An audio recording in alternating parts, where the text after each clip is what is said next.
Welcome to Beyond the Wormhole, where we take you out of the matrix and into the great beyond. I'm Debbie Pokornik, and I'm here with the beautiful Angie LaRue. Hi, Angie. Great to see you. Way down there on Earth. And we're here today, as usual, to just share an opportunity for you to go with Angie, which I get to do as well, out of the wormhole or beyond the wormhole. So Angie, what would you like to share with us today? Today we're going to go to the dark side of the moon. The dark side of the moon. Yes. Oh, that sounds fun.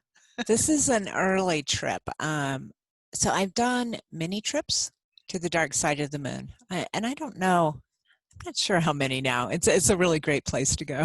Okay. Okay. So when we travel, we connect our energies together, and there were 4 of us, I think, on this trip. Light blue, dark blue, violet, that's me, and burgundy was with us. So it was 2 girls and 2 guys. Okay. All right. So that knitted energy of 4 people is going to get us our location. We're going to line up to a frequency match on the dark side of the moon. And in this case, we got the utility system. Oh, nice.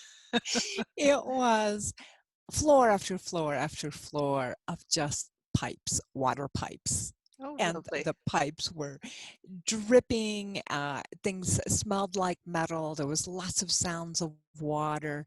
It was humid. And light blue was coming in from another state. And so he was delayed. He was about 10 minutes behind us. Right. And so we're kind of waiting for him before we move on. And he finally does arrive, and he can feel us, but he reports 4 to 6 stories beneath us. So and we'd have plenty of time just to run around in the pipes looking around. Mhm. And what we really discovered is whatever different species have research outpost on the moon, there's a lot of them. This was a huge water system. It's like a massive city's water system. It is a vast Wow. amount of water. Okay, so you're saying like not only is there a species living on the moon, but they also have water on the moon. They do. And okay, and a whole Yeah. water system. I thought I better say that because I can feel some people kind of going, wait a minute. Yeah. We're talking about the moon. Okay. I've seen like hydroponic farms and greenhouses for 2 different species so far. Hmm. Yeah. So at one point we go down and we go into like a big tank that's kind of on the floor, and 3 of us are hanging out in the tank. At one point we became aware of some type of crab that was in there with us. But instead of little pokey things, it had some kind of crystals on it. There was these little crystals that had formed on it. So different species of crab I don't think that we have here. Okay. And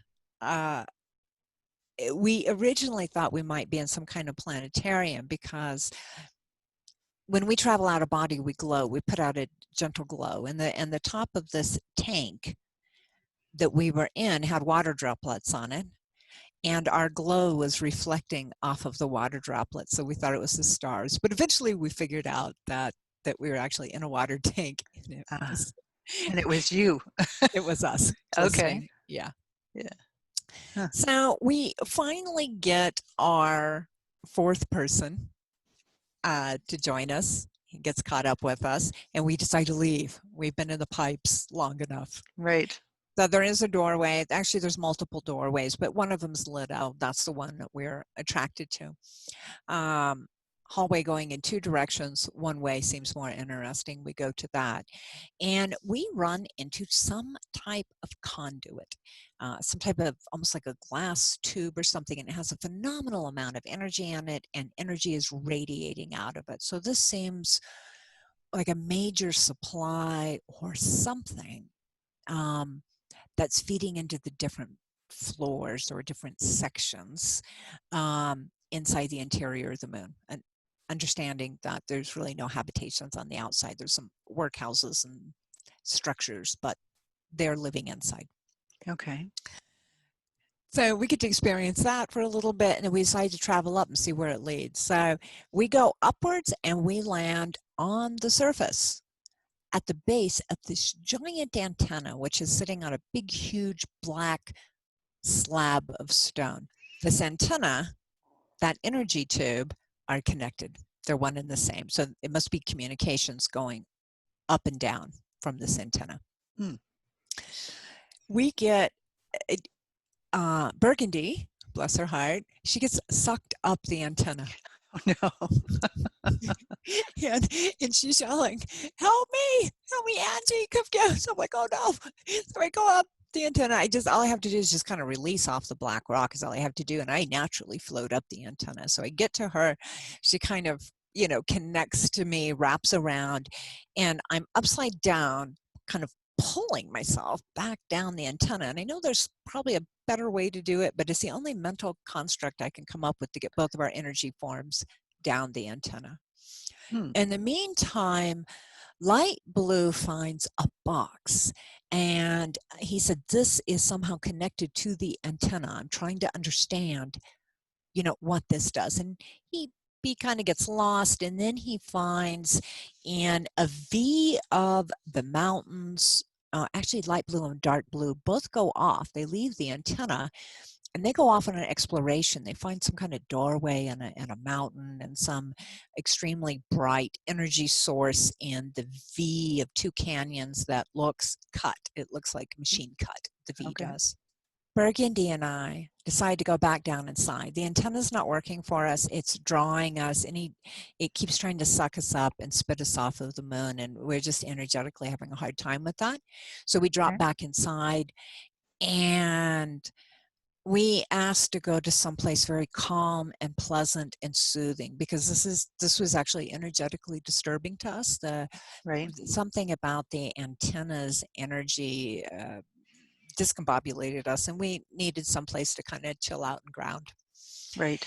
And we end up in something like an IMAX theater. The seats kind of wrap around a little bit, and the screen wraps around a little bit. Guess what's playing? Earth.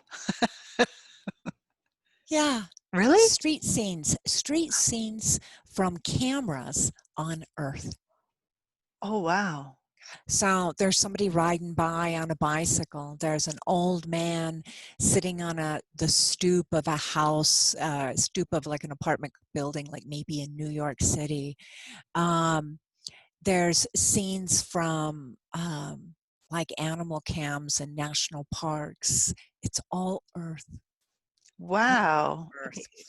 And they're actually, it turns out there's two different theaters. So Burgundy stays and she's watching all the scenes from Earth. And I decide to go, for whatever reason, to go see what's projecting the scenes in the first place. And I end up in a space behind the holographic screen where there's a bunch of controls. And it turns out there's two rooms. Okay. So one is playing street scenes from inner city cameras, and the other room's actually doing all of the wildlife and natural. That's the one I would want to watch. Yeah. So I didn't know what to make of that. That's a very odd thing to discover, that they are connected into all of our cameras and they're running them. Yes. And what their interest is in watching us. There's a lot of paranoia that could come from that. So from that room, something happened. A pulse was sent out. Oh. And that pulse sent Burgundy and I flying off of the moon backwards. Finally, we landed and we're calling out to each other, "Where are you?" "I'm on a purple asteroid."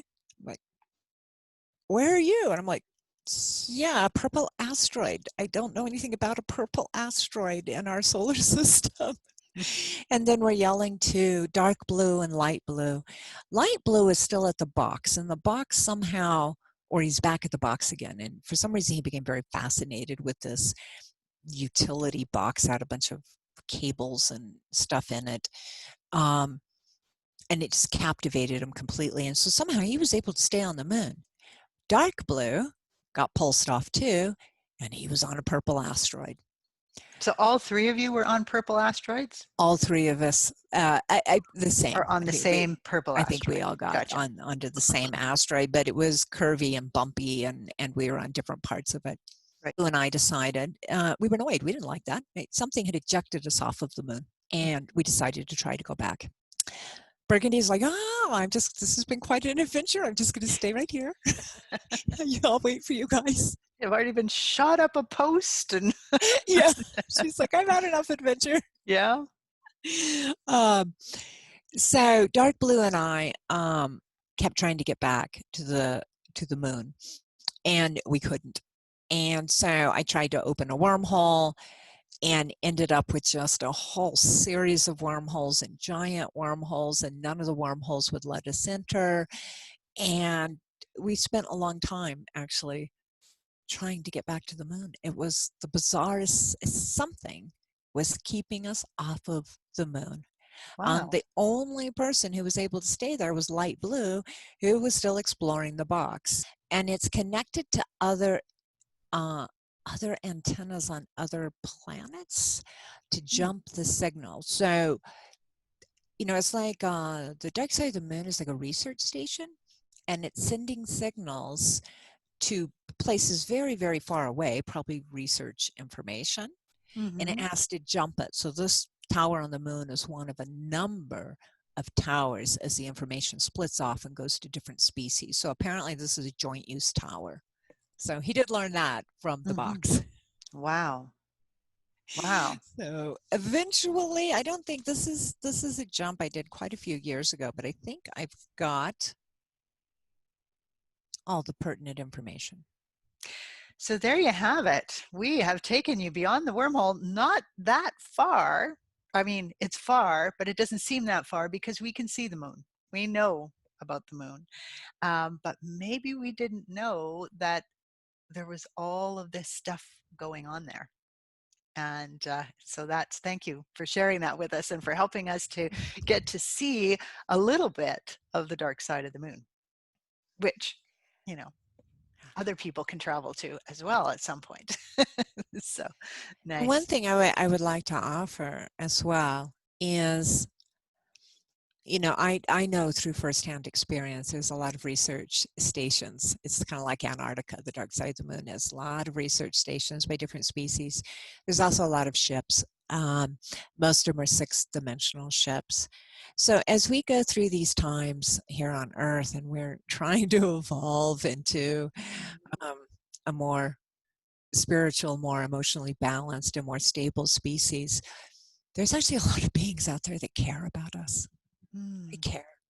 Yes. And they're rooting us on non-interference, most of them. Yes. And that provides a really warm, fuzzy feeling to know that not only are others rooting for us, but they're rooting for us because they know what's possible for us.